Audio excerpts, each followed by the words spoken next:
Transformers is in a weird spot currently. In terms of toys, we've been having a field day, especially fans of G1 and Armada. But in terms of media, the franchise has kind of fallen into a lull. Transformers Earthspark fell apart after Season 1 thanks to Paramount, Transformers 1 completely flopped thanks to Paramount, Transformers Reactivate died in development hell, and while I find it very charming, Transformers Cyberworld has been relegated to 5-minute episodes uploaded to YouTube. A great many people have even soured on Skybound's Transformers comic book series, which in my opinion did have a noticeable dip in quality once Daniel Warren Johnson left. Plus, there is the issue of Hasbro's over-reliance on G1 iconography. There was a time when Transformers would constantly reinvent itself, trying to entice kids to get into the franchise with the new and exciting ideas, almost on a yearly basis, while still being unmistakably Transformers. And I guess my larger point is that Hasbro doesn't really do this anymore. Everything largely goes back to that original G1 iconography, which, don't get me wrong, I do enjoy Generation 1, but I also enjoy new ideas and innovation. And lately, the most we've gotten is Alita 1, but she's a boat this time. That is pretty cool. This is where the subject of today comes in, fan films. One of the greatest things about the Transformers fandom, in my opinion, are the fan artists, who put their own unique spin on these iconic characters. And fan films are another level to that. Fans literally going Thanos mode on some I'll do it myself shit. And in today's video, we're going to look at 3 fan films that have blown me away, either with their creativity, production value, or writing. What's good, internet? Jake here, dumb as ever, and welcome to a video that's kind of different for me. Let me know if you like this kind of content in the comments, and please consider liking and subscribing to help out the channel. If you've been on YouTube for a while, you've no doubt stumbled upon Kian Carlisle, Bars, who talks about Disney shows for very normal amounts of time. But you might also know he's an insanely dedicated Transformers fan. Specifically, he is a huge fan of Transformers Animated, easily one of the best Transformers shows ever.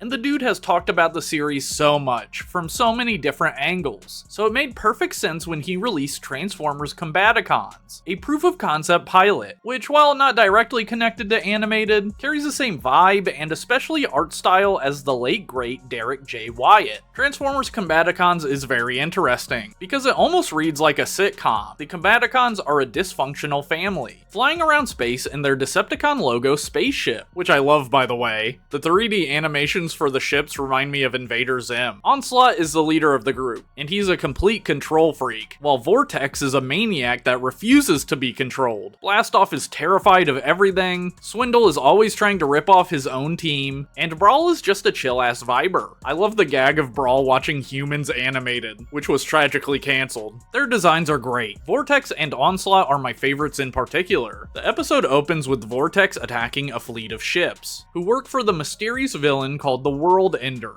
Onslaught demands that she stop attacking them, but Vortex refuses to take orders from him. The first 10 minutes of the show features mostly comedy bits. There is some action interspersed, and we do learn some lore about the World Ender, who was beaten back into hiding by Optimus Prime. Cool design for Prime, by the way. But the plot doesn't really move along until Blastoff throws 2 bombs into a portal, destroying the World Ender's fleet and the Combaticon ship. This is when the World Ender finally arrives, and they're revealed to be Professor Princess. Oh god, I hated this character in Animated, and I'm sure others did too, which explains why she was used as the villain here. Also, in another video, Kian just said he thought it would be really funny, and admittedly it is. In this universe, she's an all-powerful multiversal entity. She explains that she only wants peace in the universe, and to achieve that she destroys violent planets. The Combaticons are then thrown into a super meta scene, where they fall through all types of different official Transformers universes, while also running into alternate versions of themselves. It is a really, really cool idea, and I love all of the mixed media used. My favorite moment is when Swindle is turned into his G1 toy. This is definitely some premium fan service. Finally, the team lands in Professor Princess's lair. She reveals that Transformers are the most violent race in every universe, so she is going to erase them all. Onslaught decides it's time to activate his secret weapon, the Enigma of Combination, which allows the Combaticons to combine, forming Bruticus. Only the rest of the team do not want to be Baby Bruticus, and they soon fall apart, easily beaten by Professor Princess. Vortex and Onslaught have a heart-to-heart, while Swindle convinces Professor Princess that since she is violently destroying universes, she should destroy herself first and foremost. The logic checks out, and she dissolves herself from every universe, solving the problem. Huzzah! The episode has a meta ending where it's revealed the whole episode we saw was actually just the same documentary they were watching earlier. This was a really fun, interesting watch, and I think it's really cool that they chose to go the comedy route. The episode is described by Kian as a proof of concept, rather than a proper pilot episode, and I gotta say they proved the concept for sure. I also need to shout out Kian for paying every single person who worked on the pilot. He says it cost him a bit over $10,000, which is absolutely insane and extremely cool for a fan project. One of the big reasons I don't dip my toes into doing stuff like this is the cost, so huge respect to Kian for taking on that cost, and paying people what they're worth. There was actually a second installment of Combaticons. Kinda. Kian launched an Indiegogo campaign for a second story, Wrath of the Junkions, which seems like more of an extra project just for fun. Unfortunately, it didn't fund completely, but Kian and the team were able to put together an animatic, fully voice acted with some animation. This episode is only about half as long as the first one. The Combaticons land on a junk planet looking for Swindle's keys, but they're soon discovered by the Junkions, who are Mad Max-inspired junk bots who worship trash, led by their cult leader Wreck-Gar. They chase down the team and dismantle their bodies, shooting them all off into space with a trash launcher.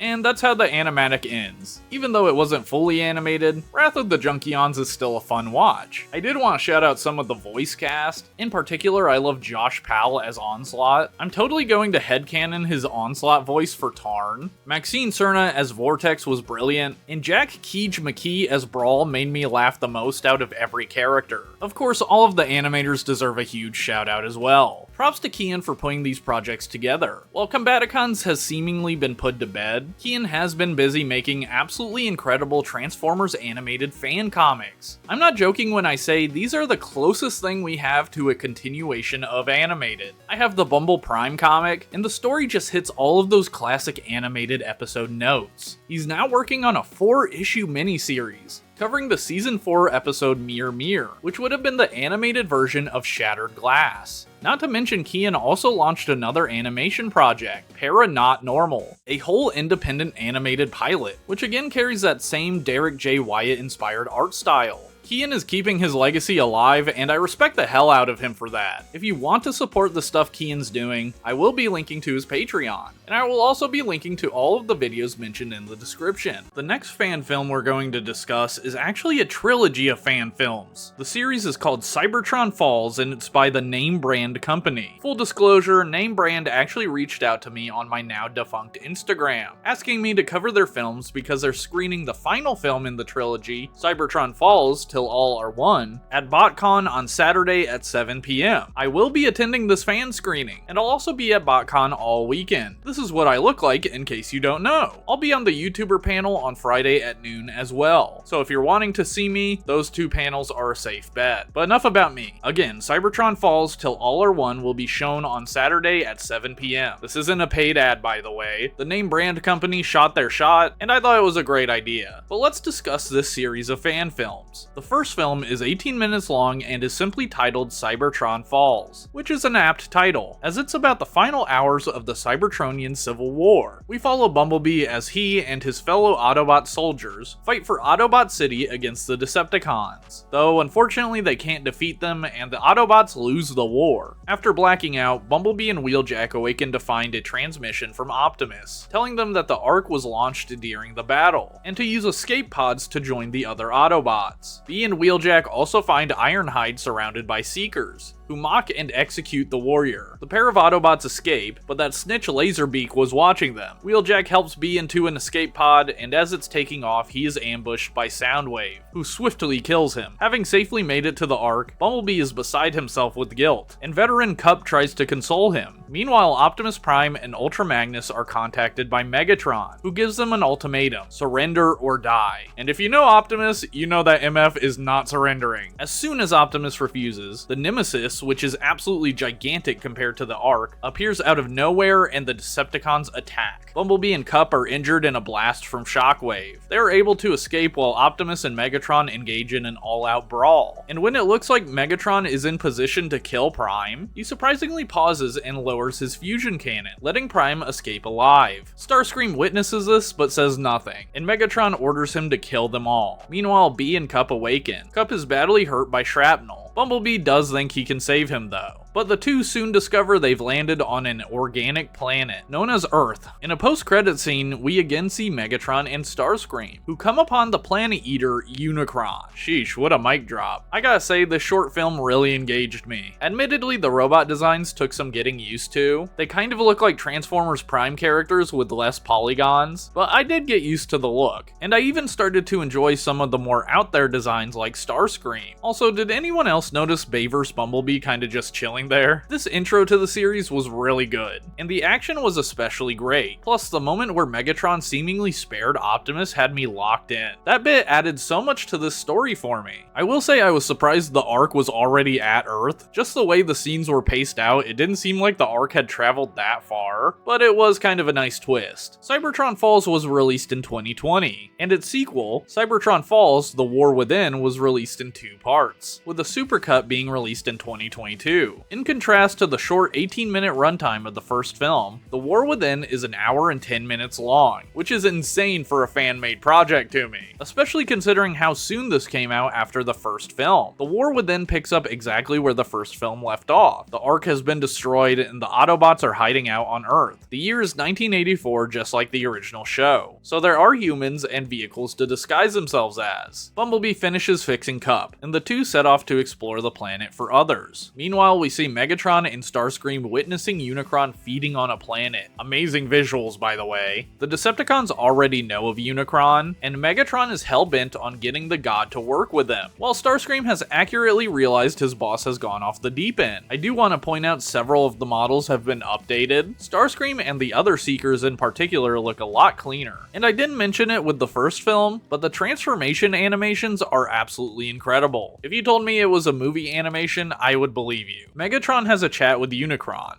I think the implication of this conversation, bars, is that Megatron wants Energon to create a new home, or to save Cybertron, or to live on Unicron as their new home. I'm not really sure, I'm gonna be honest. But Unicron tells him that he needs the Matrix to restore himself to full power, and Optimus knows where it is. Megatron calls Starscream to tell him what's up, but Starscream pretends that Megatron has died, and the Nemesis zooms off to Earth. Kind of a crazy play because Starscream knows Megatron is very much alive, but you do you, player. Optimus arrives at the hiding place of the Matrix, only for Megatron to show up right after him. That's wild to me because I thought it would take him a long time to get back to Earth. Him getting back so fast makes Starscream look even dumber. Prime and Megatron speak about the past, and Optimus even still has hopes of amending their friendship. This makes Megatron's choice in the first movie understandable, but at this point he seems too far gone. The two fight, but are interrupted by the floor collapsing, dropping them in water and surrounded by Sharkticons. Megatron is seemingly injured, and Optimus chooses to save him. Prime says the two must work together to find the Matrix, and Megatron agrees to a temporary alliance. The two wander through the compound, and Optimus regales us with the origin of Cybertron. The Matrix is a spark of Primus, and it has the power to create new life and Energon, but Alpha Trion deemed it too dangerous to keep on Cybertron, so it was hidden away on Earth, but as a result, the planet slowly started to die. Megatron and Prime are confronted by a room filled with dangerous obstacles, and Optimus rides Megatron to get around all of the dangers. The two arrive in the room holding the Matrix, and when Optimus takes it, the Dinobots awaken. They are the protectors of the Matrix and attack the pair. I gotta say, I love the Fall of Cybertron inspired transformation for Grimlock. Optimus and Megatron are able to escape with the Matrix, but Megatron predictably betrays Optimus, front stabbing him and taking the Matrix for himself, claiming Cybertron is a lost cause, and everything must burn. Meanwhile, Starscream takes on the role of Decepticon leader, and he has his troops tear apart human cities looking for Autobots. He also interrogates and kills Jetfire,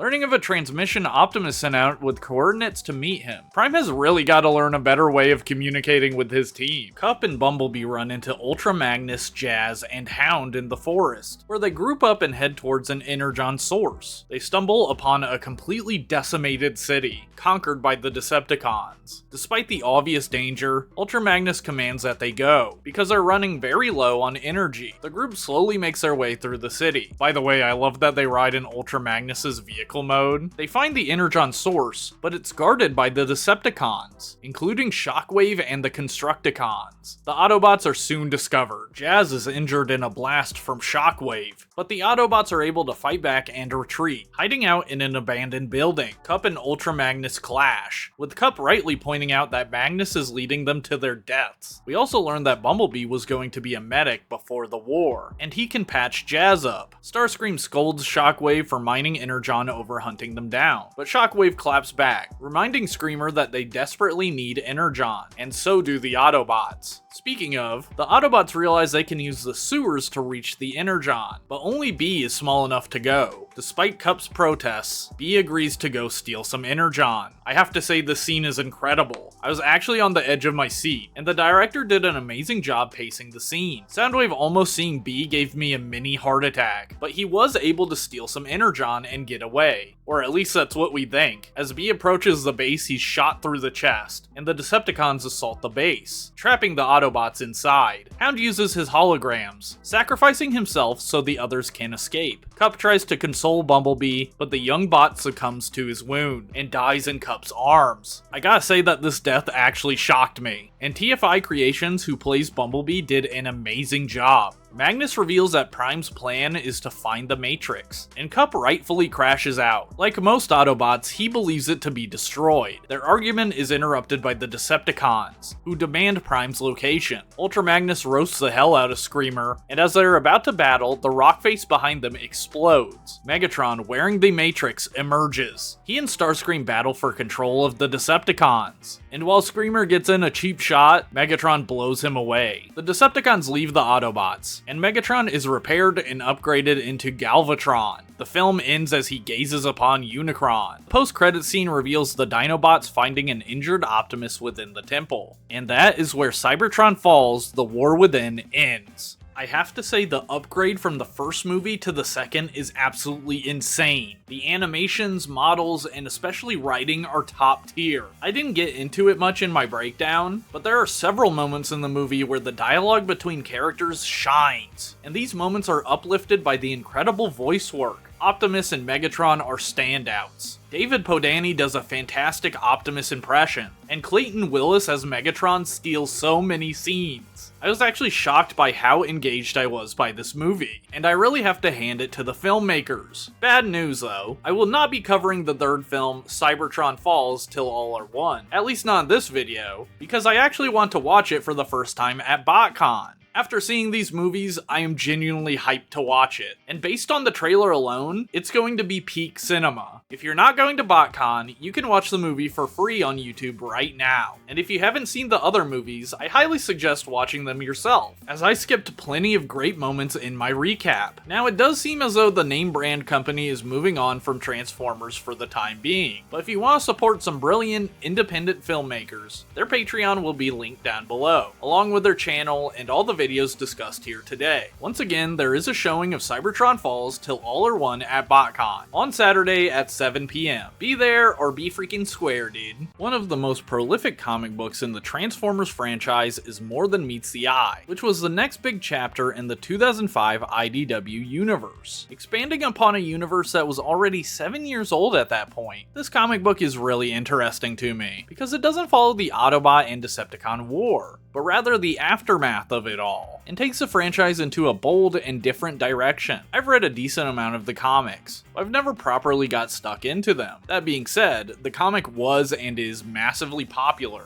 and is one of the most beloved continuities in the fandom, so much so that you get stuff like this. Transformers More Than Meets the Eye Episode 1, a fan-made animation by Lol Collins, which adapts the first issue of More Than Meets the Eye 1-to-1. It has a fantastic animation style, which captures Nick Roche's art style perfectly, and uses a slow frame rate, which I don't mind at all. I think a lower frame rate can look great, and a lot of modern films use it, but the camera also moves at a low frame rate, which for some scenes was kind of messing with my eyes. But in the description, Lal Collins addresses this, saying they had to use limited frame rate just to complete the project in a reasonable amount of time, which is totally understandable. And even though that low frame rate camera movement bothered my eyes, it really isn't super prevalent in the episode, which follows the comic very closely, with an incredible voice cast that fills out every scene. One of the most interesting aspects of this project is that all of the audio seems to be from a 10-year-old motion comic version of issue 1, which was created by Team Trainwreck. Lal Collins did of course credit Team Trainwreck, but it is really interesting to me that this 10-year-old audio was used for a brand new project, and it works perfectly. Standout acting for me includes Connor Brownlee as Rodimus. His voice really fits this version of the character, and I also greatly enjoyed Craig Phillips as Brainstorm, who honestly I could never imagine a voice for, but an almost Powerglide-esque old-timey voice really worked for me. I also thought that Stuart A. Hudson killed it as Cyclonus, who has a deep and measured voice, which at least to me seems like one of the harder kinds of voice acting roles to pull off. Again, it is very cool that I got to hear these performances so many years later. I'm not going to break down the whole animation, but it's a quick 25-minute watch, and if you're a longtime fan, or even just a casual fan like myself, it is a really cool experience to see the story animated. Lal Collins has a Ko-fi you can donate to, which is linked below alongside their channel and video, and I've also linked Team Trainwreck and their original motion comic if you have any interest in that. The last fan film I'm going to mention is more of a shout out, simply because a full film hasn't been released, but I have been waiting with bated breath for a full episode of Transformers Pizza Bots. Created by Jeet Do, the Pizza Bots are designed in his signature style, and the story is about 4 Autobots and a human who run a pizza shop. I absolutely adore Jeet Do's style, and the teaser that he created is simply amazing. Instead of traditional animation, the characters are puppeteered pieces of cardboard, which is so insanely creative and cool. It is an incredible looking short, and Jeet Do has sent me several previews of the full version, which look incredible and I wish I could show them to you.